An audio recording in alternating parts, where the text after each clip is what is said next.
Olá, internautas do J+, a coluna de sábado, já há 2 semanas, essa é a terceira semana que a gente faz, com entrevista com presidentes de partidos aqui de Canoinhas. Qual que é a ideia? Há menos de um ano da eleição, é trazer para vocês um panorama de como os partidos estão se preparando para a eleição de 2024. E hoje a gente tem o prazer de receber aqui o coronel Mário Renato Erzinger, que é presidente do Partido Liberal, PL, aqui de Canoinhas, para bater um papo com a gente. Seja muito bem-vindo, obrigado por ter aceitado o nosso convite, coronel. Olá, Ednei, muito obrigado pelo convite também, cumprimentar a sua equipe, tá? Um espaço muito importante para discutir as questões políticas do nosso município. Agradeço imensamente esse convite. Tá? A gente está percebendo que vocês, presidentes dos partidos, estão tomando conhecimento, né, de como que os outros partidos estão se preparando para essa eleição através dessas entrevistas. Então, realmente é um espaço para a gente entender, né, as peças desse xadrez e como elas vão se encaixar, né, coronel. E usando essa analogia do xadrez, como que o PL pretende se encaixar aí na eleição do ano que vem, hein? A gente estava já em tratativas, em conversas com os demais partidos, tá? Antes de acontecer o fato da prefeita Juliana. Como sempre, existe um grande namoro antes de tudo isso, né? Para as composições. Ocorre que com a possibilidade de vinda da prefeita para o nosso grupo, mudou um pouco essas conversas. Inclusive, antes daquela reunião que esteve com o governador em Mafra, eu tinha feito uma reunião, inclusive, com os demais partidos, conversando a respeito de futuras composições, enfim. E como a prefeita se colocou à disposição para vir para o PL, ela colocou a secretária-geral do governo lá em Mafra, tá? E aí depois, acho que o próprio governador fez esse convite e mudou, né, essas tratativas. Eu sou uma pessoa muito ética, eu não iria tratar isso se soubesse já desse cenário inicial. Então, em tese, a prefeita deve estar vindo para o PL e não se consolidou ainda porque nós estivemos em reunião com o governador. Porém, o próprio governador falou que gostaria de estar aqui o dia que as máquinas estivessem na SCC 477 já para começar a arrumar, e provavelmente aí seria feita o ato oficial de filiação, acredito eu. Tá?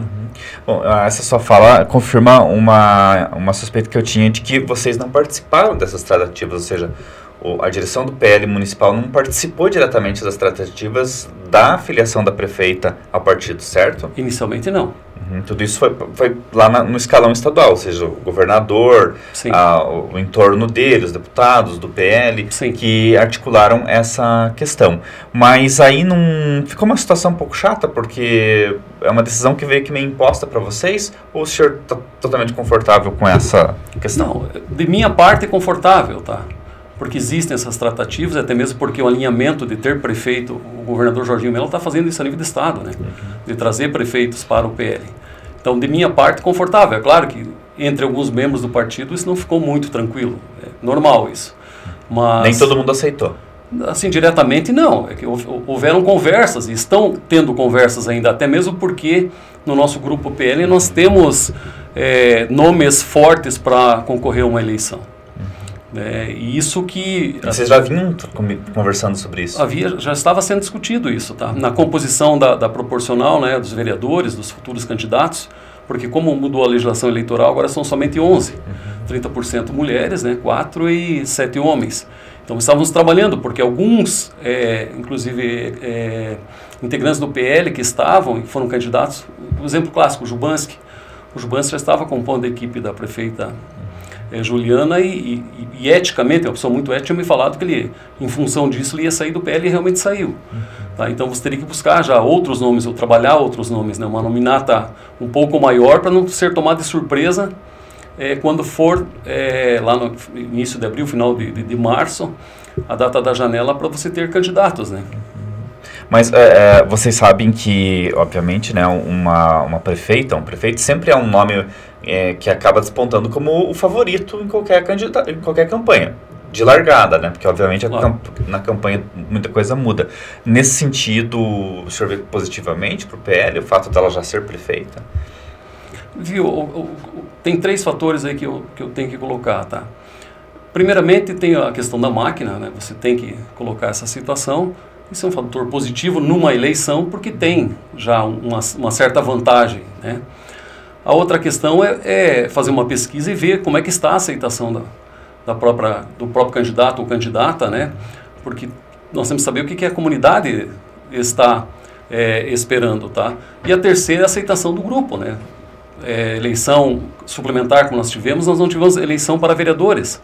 Agora vai ter vereador, mudou o contexto da eleição. Então eu acredito, tá, que esses 3 fatores que vai ser determinante. Mas claro que tem uma vantagem, sem dúvida. Sim, né? Então a gente não está falando também de que a vinda da prefeita para o PL não é um passaporte direto para a campanha, porque o partido vai se reunir para tomar essa decisão, não é uma decisão automática. Todas as decisões do PL sempre foram em grupo, né? Sempre conversamos, tá? Entre a executiva principalmente, né? Essas decisões. É claro que naturalmente, tá? Ela concorrer à reeleição, o nome é mais forte, isso não tem como colocar, mas não é um fator determinante, porque existem muitas variáveis que acontecem nesse processo até a eleição acontecer. Posso citar vários, tá? Até 2016, por estar na corporação, eu tinha conhecimento político, mas não estava filiado em partido. Eu testemunhei, tá, 2 dias antes da eleição, uma situação de candidatura e 2 dias depois, tá, totalmente diversa daquilo que foi tirado foto. Então, tem muitas coisas para acontecer. Mas hoje, só para ficar claro, né, Sim. nesse momento, a posição é de que o PL vai discutir a candidatura, não é uma questão automática. Não, vai ser discutido, com certeza. Tá? Isso, Dizer, como sempre pode foi. ser a Juliana, o senhor falou que é um nome que brota naturalmente como favorito, Claro. mas tem outros nomes dentro do partido e nesse sentido vocês vão tomar uma decisão em conjunto que não é automática. Até mesmo porque não sabemos se vamos de chapa pura também. Ela vindo para o PL, tá, em tese, tá, os candidatos que nós temos, os pré-candidatos, os nomes potenciais de candidatos, tá, eles estão no PL também. Então, todo esse contexto de chapa pura, tudo isso vai ser analisado. Mas, naturalmente, eu disse para você, eu não posso, como presidente do partido que estou, já dizer que vai ser a prefeita, a candidata. Não, isso vai ter muitas discussões ainda para frente. Né? Compreendo. E aí, o senhor tem aí um fator que eu vejo como complicador, porque como o senhor mesmo disse, e eu já senti isso também, não há essa adesão 100% ao nome da prefeita dentro do PL, e isso ele pode ser determinante numa campanha, porque por mais forte que seja o nome que você tenha, se você não tem a militância pegando junto, você pode ir para uma candidatura, para uma campanha suicida, né? Não pode, isso é uma variável. Só que tem um fator positivo também, que como tem pessoas descontentes, tem muitas pessoas que vêm agregar o grupo também. Vou dar um exemplo, posso falar isso porque já está bem encaminhado, tá? O hoje atual vereador André Fleming quer vir para o PL. Tá? Já está bem avançado. E outras discussões, por questão ética e técnica, não posso falar isso porque não se consolidou. E a imprensa vai tomar conhecimento logo. Mas tem muitas pessoas que vêm agregar o grupo também. Então são variáveis que estão postas, né? Pode perder de um lado, pode ganhar de outros, no sentido de ter gente para ir para a rua, para fazer campanha mesmo. Com certeza. Né? Nesse sentido. Abraçar a candidatura. E também nesse sentido, eu acho que o senhor também já mais ou menos deixou claro isso, na sua visão, 2024 é totalmente diferente de 2022. Com certeza, né? O cenário é totalmente outro. Até mesmo porque 2022 é uma eleição suplementar, no qual tinha ainda muitos resquícios da operação de Pater Filho. Isso é notório, a gente sentiu isso. E agora 2024 eu acho que não terá tanto isso. E também muda totalmente o cenário, né? É uma eleição diferente, porque agora vai ter candidatos a vereadores para pedir voto, o que nós não tínhamos, né? Eu, enquanto candidato vice-prefeito, juntamente com o William, não tinha essa retaguarda de pessoas. Claro, tem as pessoas próximas, mas normalmente o vereador o candidato a vereador é a pessoa que faz a delegação. O senhor citou aí a Et Pater Filium e o PL compôs o governo passado. Sim. Renato Pique, que era o vice-prefeito, era do PL, né? E o senhor foi secretário do governo. O senhor sempre teve uma imagem muito libada, muito tida junto à população como ética, pela sua carreira como militar, né? Chegou ao posto máximo de coronel. E isso foi foi um fator determinante para as eleições quando o senhor foi eleito vereador. O senhor se sentiu de alguma forma usado por eles, no sentido de que, principalmente pelo Renato Pique, porque sempre que a gente conversa com uma pessoa ou outra ligada a ele sempre fala que ele usava muito nome de pessoas próximas para amedrontar outras pessoas, né? Era o pessoal da polícia, era o pessoal do judiciário. O senhor se sentiu, nesse sentido, usado pelo Renato Pique? Usado não. Me senti muito decepcionado com o contexto da situação. Até mesmo porque acho que você publicou alguma coisa no dia da operação, os próprios servidores não podiam entrar na prefeitura e eu também estava servidor, secretário de habitação, fiquei sentado na frente, tá? E você tinha publicado, inclusive, que minha cara era fúnebre, alguma coisa assim. E realmente foi o que eu senti, tá? Até porque não só a questão de estar prefeito, tá? Mas tanto os atuais gestores tinham uma prospecção futura de serem deputados, enfim. Então essa decepção não foi só no sentido de Prefeitura de Canoinhas, é o que poderia vir para frente também. Agora a questão de ser usado, não, isso jamais, tá?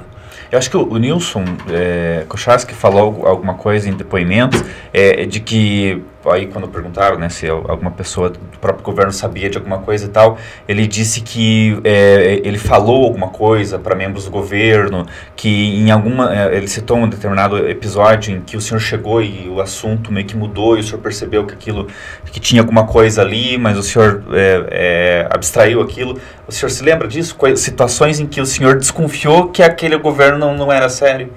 Não, viu? Indícios, tá? Até por ter sido policial, isso haviam. Muitos comentários haviam, tá? Agora, dessa situação específica do Nilson, eu realmente desconheço, tá? Se alguém sentiu nesse sentido, na minha presença na reunião, eu realmente desconheço, tá? E desses indícios, o senhor chegou a levar mais a sério ou o senhor pensou, não, é coisa da minha cabeça? Eu vou dar um exemplo clássico, uma reunião de governo, o prefeito Beto Passos, na época, por livre e espontânea vontade, colocou a questão da casa, que estava sendo discutido, a questão da casa, tá? Ele apresentou naquela reunião de governo, tá? Inclusive um financiamento na época, tá? Vou dizer para você, indícios tem, mas quem investiga, o pessoal até me perguntou, se era vereador, se não sabia de nada, tá, viu? Existe uma diferença entre você fiscalizar e você investigar. Tá? Então, uma operação dessa envergadura tem GAECO, tem Polícia Civil, tem todo um conjunto envolvido. Como eu falei para você, indícios, tá? Você desconfia de algumas coisas, tá? Mas a certeza, e aí a decepção maior quando você comprovou de alguma forma. Quem sou eu para julgar? Tem processos em andamento ainda, tá? Os indícios são fortes, né? Com relação ao próprio Beto Passos, réu confesso. Não sou eu que vou julgar a situação, tem a justiça para julgar. Agora, com relação ao PIC, muito poucas informações ainda com relação ao que efetivamente ocorreu. Eu não tive acesso a nenhum tipo de conversa nesse sentido, então está por vir ainda essa situação. Uhum. Mas o que já foi publicado, que está nos autos, o senhor tem se inteirado, né, das gravações interceptadas entre ele e empreiteiros, entre ele e membros do governo que também acabaram sendo detidos. Isso o senhor tem conhecimento. O que o senhor está falando é que ele não falou nada. Isso, né? Isso. Não, mas viu, eu também não me aprofundei muito assim como vocês da imprensa vão atrás, viu? Eu não me aprofundei muito no sentido de tomar conhecimento do que houve, de gravações, enfim. Eu fiquei um pouco isento desse processo, no sentido de eu buscar essas informações. Vamos aguardar. Mas a sua opinião, por exemplo, sobre o que, especialmente o PIC, que era do seu partido, e aí acho que é importante a gente destacar que o PL expulsou, né, o Renato Pique do partido, uma decisão que vocês tomaram provavelmente em colegiado. A possibilidade de amanhã depois ele estar solto, que isso é iminente, me parece, até pelo que a gente vem conversando aí. Em breve ele vai estar solto, pelo menos até ser condenado, né? E hoje não existe nenhuma sentença, né? Se ele for condenado, e hoje não existe nenhuma sentença em desfavor dele. Ele é acusado, ele é réu, né? E pela demora que está se levando para sair essa sentença, pelo que eu tenho conversado com advogados, com juristas e tal, a possibilidade dele sair e aguardar esse julgamento em liberdade é muito grande. Nessas possibilidades, e aí eu remeto ao caso do Beto Passos, que hoje não tem os direitos políticos dele cassados, ele mantém os direitos políticos dele e está solto, inclusive, né? Isso abre a possibilidade deles voltarem para a política. O senhor voltaria a apoiá-los? Não. Em uma possibilidade? Não. De forma alguma? De forma alguma. Não, porque a decepção minha foi muito grande, tá? A questão de relacionamento, amizade, família, tá? Porque eu sempre falo, tem várias pessoas envolvidas nesse processo, tá? Eu mantenho amizade, por exemplo, com pessoas ligadas ao Renato Pique, porque já estava enquanto família. Agora, a questão política, não. Eu sair pedir voto, jamais, tá? Isso nunca, tá? É nesse sentido que eu volto àquela pergunta, né? Porque, de alguma forma, eles utilizaram a sua conduta, né? A sua imagem, né? Para crescer politicamente, né? Nesse sentido, né? É claro, viu? Não tem como dissociar isso, tá? Graças ao bom Deus, eu construí uma carreira sólida, pessoal, familiar, enfim. Agora, se utilizaram disso, eu não vejo também tão diretamente isso, tá? Porque, por exemplo, o Renato Pique, quando eu estava comandante do batalhão, em 2013 ele foi eleito, ele auxiliou muito para que viabilizasse a questão de material, auxiliou nesse processo, né? Isso, a instituição Polícia Militar teve um ganho nesse sentido também, enquanto eu comandante, tá? Porque ele auxiliou também, inclusive de convênios com a própria prefeitura. Nós podemos adquirir mais equipamentos, enfim. Muitos colaboradores premiados falaram, inclusive, que o Renato Pique emprestava dinheiro para policiais. Você chegou a ver esse tipo de situação? Nunca vi. Que era bem particular também, né? Nunca soube. Se houve, né? De fato, né? Isso também, não sei se também incitaria uma punição, algo do gênero, porque, afinal de contas, era a vida particular do policial, né? Depende da circunstância, né? De como que isso foi emprestado. Mas nunca o senhor ouviu falar? Se foi agiotagem, não, nunca ouvi falar. Agora a gente fazendo essa digressão que a gente fez sobre a Et Pater Filium e falando da vinda da Juliana para o PL, é um giro de 360 graus aí, quer dizer, era a grande algoz do próprio Pique, né? Porque ela sempre foi muito combativa com o governo passado, agora dentro do partido que o próprio Renato Pique tinha, né, como o seu, né, como era do qual ele fazia parte, né? A prefeita Juliana compôs o governo, né? Ela veio do PR, né? E a saída dela, eu até participei de uma reunião, tá? Antes de fechar a janela, ela colocou que não teria esse espaço, tá? Dentro do PR na época, ia buscar outros horizontes. Realmente buscou, foi eleita, enfim, isso remeteu até ela a ser prefeita hoje. Até já resgataram fotos dela fazendo campanha pro Beto Passos, claro que em outros tempos, né? Seria um outro momento, tá? A saída do PR na época cedeu porque e assim como acontece com os candidatos agora, tá? A gente conversa com as pessoas, no PR nominado é muito forte, a chance de vocês fazer 2 ou 3 é possível, de eu chegar é muito difícil. Isso tem, em todos os partidos existem isso. Pessoas que realmente não querem compor aquele partido porque a chance de eleição é muito menor. Inclusive, com essa mini reforma política, isso vai acabar lá para frente, acredito eu. Daí os partidos pequenos, só na outra, né? Só na outra, nessa ainda não. Então, eu vi isso, e na época o Pique ficou bastante chateado e brigou, enfim, ficou nervoso com essa situação da saída dela, tá? Disse, não, ela vai buscar os horizontes dela e vida que segue, tá? Agora, o fato de ser oposição, porque tudo levou na Câmara de Vereadores a essa situação. Ela se utilizou muito bem dessa situação, né, de oposição. Né? Tanto que um dos fatores dela ter sido eleita, eu pelo menos credencio, é o fato de ter combatido tudo essa situação. De alguma forma ela se apropriou dessa, né, não se apropriar no sentido negativo, mas ela soube fazer proveito disso, né, de toda essa situação, né. Aí, acho que entra uma questão também, Coronel, que a gente está fazendo aqui, que é de justamente relembrar essa situação, que eu acho que faltou para muita gente, inclusive ali para o William Godoy, que foi o candidato a prefeito pelo PSD, tendo o senhor como candidato a vice, que foi realmente fazer o seu meia-culpa e no sentido de se descolar dessas pessoas, né? O William hoje, eu acho que ele até tenta até corrigir essa falha que foi da campanha, de realmente dizer, nós não temos nada a ver com isso. O senhor não acha que a falta disso, de alguma forma, levou justamente à derrota do William, a chapa que vocês formaram? Acredito que não, pode ter contribuído, mas não foi o fator determinante especificamente isso. Você disse. Não faltou um vídeo, uma coisa, vocês falando, olha, nós nos arrependemos de ter se juntado com essas pessoas e agora é bola para frente, outra realidade. Você acha que faltou isso? Viu, conversando com você agora, uma situação que nós poderíamos até ter discutido, tá? Mas eu, particularmente, em nenhum momento se ventilou isso, tá? Se hoje fosse a campanha, muitas coisas eu não faria como foi feito durante a campanha, tá? Talvez até essa manifestação pública, porque as pessoas me conheciam. Algum outro exemplo de coisa que o senhor acha que ali foi errado, no sentido que faltou ou que foi feito e não deveria ter sido feito? Eu, particularmente, acho que houve pouco engajamento do grupo. O grupo poderia ter se engajado um pouco mais na campanha. Mas também tinha suas dificuldades, tá? Dado o contexto da eleição. Uma campanha totalmente franciscana, primeiro, né? Utilização de recursos, tanto do William quanto o meu, muito, muito pequeno. Isso tem uma influência muito grande, tá? E as pessoas que estavam próximas também, tá? Eu não senti, sendo sincero contigo, tá? Aquele engajamento efetivo numa eleição. Tá? Isso poderia ser determinante ou não. Tá? Geralmente né?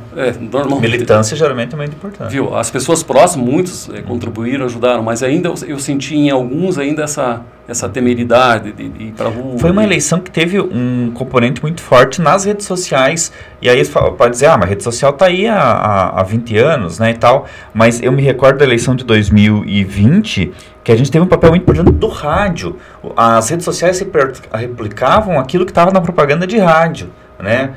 A história da coxinha, a história da casa do Beto Passos, tudo isso surgiu no rádio, depois foi levado para a rede social, né? E ano passado, me parece que o forte foi mesmo a rede social e esse discurso da Juliana batendo todo momento no que foi a Etipater Filho, né? Não, sim, isso, como eu já coloquei, para mim foi determinante na eleição, né? E para a Juliana ganhar naquele momento. E nesse sentido, o senhor acha que ano que vem a gente vai ter essa questão novamente, a rede social tendo como papel fundamental? Isso com certeza, né? Agora é vital, né? A rede social, tanto com o contexto, eu acredito, da própria campanha, não só para prefeito como para vereadores, vai ter que ser repensado, tá? Porque a rede social vai influenciar em muito essa situação. Sim. Nós falamos ali do PSD, né? Vocês estiveram juntos ano passado. A possibilidade desses dois partidos estarem juntos novamente ano que vem já foi descartada pelo Osmar, que é presidente do PSD. Mas aí a gente falou ali, né? Não é uma decisão líquida e certa que seja a Juliana. Há uma possibilidade disso se repetir no que vem? PSD, PL? Eu acho que todas as possibilidades são possíveis dentro do que eu entendi já de política, tá? Porque a decisão não é do presidente. Todo respeito ao professor Osmar, eu gosto muito dele, tá? Ele é o presidente do partido, mas a gente sabe que as discussões, elas são mais ampliadas. Às vezes você tem uma mágoa, e é natural do ser humano isso, tá? Eu não quero de jeito nenhum, mas na composição política, no contexto, às vezes é necessário, tá? Viu? Num primeiro momento você pode até ter aquela situação, digamos assim, de composição não possível, digamos assim. Eu até assisti a entrevista do professor Osmar e tem um sentimento pessoal muito forte, né? Então, vejo isso muito pessoal. Agora, enquanto grupo, nem eu poderia falar em nome do grupo, tá? Enquanto presidente, tá? Que isso será definitivo, tá? Agora, Coronel, outro fator também que toda eleição vem aquela discussão, né? Essa polarização direita e esquerda que existe no Brasil. Eu não vi grande influência dela nem na eleição de 2020, nem muito menos na eleição de 2022. O senhor acha que ano que vem pode ser um cenário diferente? Agora, Lula na presidência, PT na presidência, o Bolsonaro, o ex-presidente, com os direitos políticos cassados por 8 anos. Isso, de alguma forma, vai influenciar nessa eleição aqui? Eu acho que como as anteriores não influenciou muito. Vai crescer. Vai crescer, a gente tem essa percepção. Até porque está acontecendo um fenômeno que até então não tinha acontecido no PL, tá? Até a eleição que nós disputamos com o William, tá? Poucas pessoas procuravam para se filiar. Agora tem muitas pessoas querendo se filiar ao PL. Uma influência muito do Bolsonaro, né? Com certeza, né? Tem essa influência do próprio governador Jorginho, né? Ontem, eu posso falar, quase todos os dias eu recebo pessoas pedindo ficha para fazer a filiação. Coisa que um ano atrás, não tinha acontecido. Então vem muitas pessoas, tá? Vem agregar o grupo, porque o pessoal também ficou um pé atrás. Dada a proximidade, tá? PL, PIC, Beto, enfim, um próprio grupo mais bolsonarista, digamos assim, ficaram um pouco temerário com relação a estar no grupo. Que são as pessoas que têm como premissa básica o combate à corrupção. Sim, né? Com certeza, tá? Então eles ficaram mais arredios nesse sentido, mas hoje essas pessoas também estão se aproximando, tá? Porque viram que nesse contexto, tá? Muitas pessoas, tá? Que hoje compõem o executivo do PL não tem envolvimento nenhum com isso. Tá? Nesse sentido também a gente não viu falas enfáticas da Juliana em defesa do Bolsonaro ou campanha e tal. Isso não pode prejudicar ela mesma dentro do partido? Ela teve mais uma posição de neutralidade. Sim. Nesse aspecto eu acompanhei bem, porque eu fui pedir voto, a gente sabia disso, tá? A gente pedindo voto Jorginho e Bolsonaro, em algumas situações, tá? Eu até encontrei Santinho que não tinha esse casamento de Jorginho e Bolsonaro. Enfim, mas é a posição do partido, do grupo. Às vezes nem ela, no contexto de pedir voto, está mais preocupada com isso e nem se dá conta disso, tá? Mas ela não é uma bolsonarista, isso assim, de carteirinha, digamos assim. Eu também, eu tenho as minhas simpatias, tá?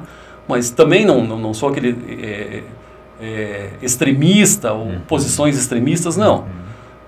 A gente sempre quer o correto e combater a corrupção. Isso faz parte do jogo político, enfim. Mas Até onde vai essa influência, eu não sei. Ainda falando da Juliana, e claro, a gente está falando muito da Juliana porque ela está indo para o PL, né? O senhor está acompanhando a rejeição que ela tem dentro da Câmara de Vereadores. Inclusive, os próprios vereadores do PL não vêm fazer defesa enfática dela, né? E mesmo com aquela autorização dos 30 milhões, que foi uma batalha que ela acabou vencendo, eles não baixaram a guarda, eles seguiram ainda criticando mais ainda o trabalho dela. Inclusive, o Gil Baiano vem fazendo isso reiteradamente, né? Eles não... O Maurício também... Essa má vontade, não diria má vontade, mas essa oposição mesmo dentro da Câmara de Vereadores, que a gente sabe se renova historicamente 50%, ou seja, metade dessa Câmara que está aí com muitas chances mesmo de se repetir, né? Então renovaria 5, 4 talvez ali, então a gente vai ter uma repetição do que já está na Câmara hoje. Isso é um problema, porque... ela reeleita, né, o PL teria uma dificuldade dentro da Câmara de Vereadores, até com vereadores do próprio partido. Não, sim, isso é natural, viu, Ednei? Às vezes algumas pessoas perguntam, não sei se você me acompanhou na Câmara, mas eu derrubei veto do prefeito Beto Passos, sendo situação, digamos assim.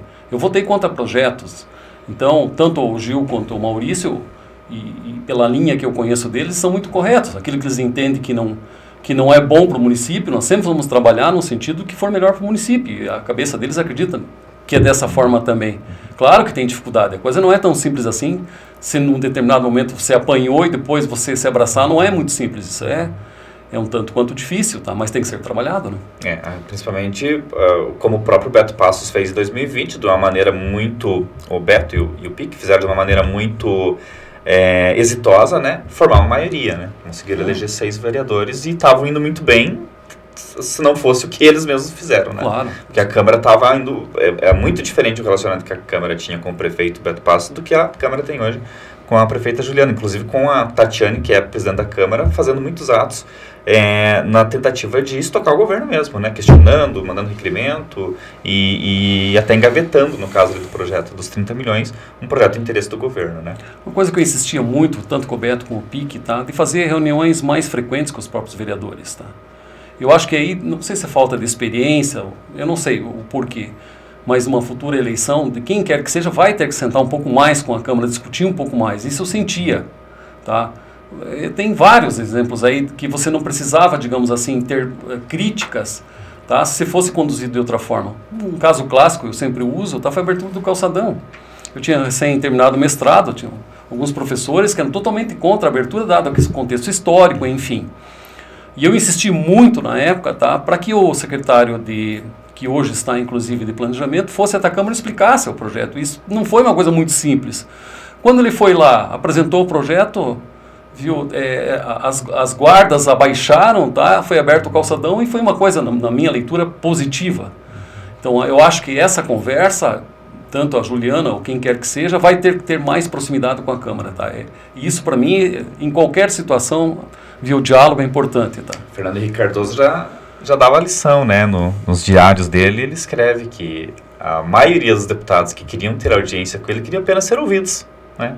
Ouvido, fazer uma queixa, uma reclamação. Não era tão importante a resolução do problema como era o fato dele ser ouvido pelo presidente, né? Fica a lição para qualquer mandatário, né? Nesse sentido, né?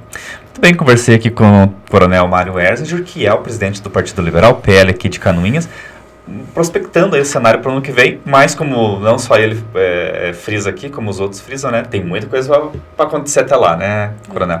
Tem muita coisa, tá? Eu acho, viu, eu sempre fui um idealista na questão política, retornei para Canoinhas, depois em 2016 fui candidato, tá? A gente sabe que o grosso do recurso, o grosso da representatividade está em Florianópolis e Brasília. E nesse momento eu não vejo, com todo respeito aos candidatos que foram, tá, uma possibilidade de eleição, uma futura eleição de um deputado. E nós precisamos de deputado. A gente sabe a diferença que o deputado Aguiar fez estando na Assembleia. Quiçá todas as pessoas soubessem de tudo isso, tá? Estava lá para ganhar dinheiro. Um dia conversando com ele, só essa questão de viajar, essa exposição que a pessoa tem, não é uma coisa muito simples. Se acidentou, inclusive, né? Viu? Então teria que, de uma forma madura, com tudo o que aconteceu em Canoinhas, nós pensarmos efetivamente em buscar um nome de consenso entre os partidos, independente de questão o cor partidária. Eu, graças a Deus, eu gravito bem em todos os partidos. Eu não construir inimigos da minha vida. Então a gente conversa com todos. Mas isso teria que ter sido feito, tá? Todo respeito à norma também, eu acho que nós perdemos a oportunidade de ter deputado estadual com a norma. A possibilidade dela vir para o PL. É claro que existem situações que eu desconheço, tá? E que o meu entendimento, eu respeito os entendimentos contrários, mas é uma janela que se fechou naquele momento. Mas eu acho que isso pode ser reconstruído, tá? Porque a representatividade, infelizmente, está lá. A gente sabe, viu? E isso agora, é extremamente importante, tá? E agora só 2026 para a gente tentar fazer esse consenso, né? Viu? Nesse contexto, tá? Isso é importante esclarecer para a comunidade, tá? Que a vinda da prefeita, tá? Isso já gerou uma possibilidade de recebimento de recursos na ordem de 10 milhões. Os 4 está encaminhado, 4 e pouco, enfim, esses outros 6 está bem encaminhado também. Então você ser prefeito e ter o governador é muito importante. Tá? Esse contexto também tem que ser avaliado, tá? Porque os avanços de Canoinhas, na minha leitura, quando tinha governador, era totalmente diferente. Nossa. Não, e representação e deputado nem se fala, né? Eu sempre falo, você pode odiar o deputado Aguiar, mas uma coisa não muda. Números são números, fatos são fatos. Ou foi o que mais mandou recurso para cá, porque é a cidade dele. Então... O deputado Maurício agora está adotando Canoinhas como domicílio eleitoral, que bom. Mas nós precisamos de 1 milhão de emenda. Nós precisamos de 1 milhão. Eu fico feliz quando vem 100, 200, 300 mil para o hospital, mas eu fico com inveja quando vê outro hospital recebendo 2 milhões. Então, esse contexto tem que ser trabalhado a nível de comunidade, essa consciência, para que nós tenhamos representatividade de novo na Assembleia. A prefeitura é importante, mas tem um orçamento limitado. E fora o que está por vir ainda com relação a desafiador, né? Precatórios, enfim. Então, não é simples o processo, por isso que a representatividade até a nível estadual, federal eu acho muito difícil. Planalto Norte, São Bento, a Caçadora, acho difícil. Tá? Teria que ter um nome só para eleger, mas quem que é o consenso entre São Bento do Sul? Não, isso não vai ter. É complicado. Na leitura atual, pelo menos, quem sou eu para o exercício de futurologia? As coisas podem mudar, né? As coisas podem mudar. Muito bem, obrigado então, Coronel Mário Erzinger, e espero voltar a conversar com o senhor mais vezes até a eleição do ano que vem. Muito obrigado pelo convite, estamos sempre à disposição. Da mesma forma, um abraço e até a próxima.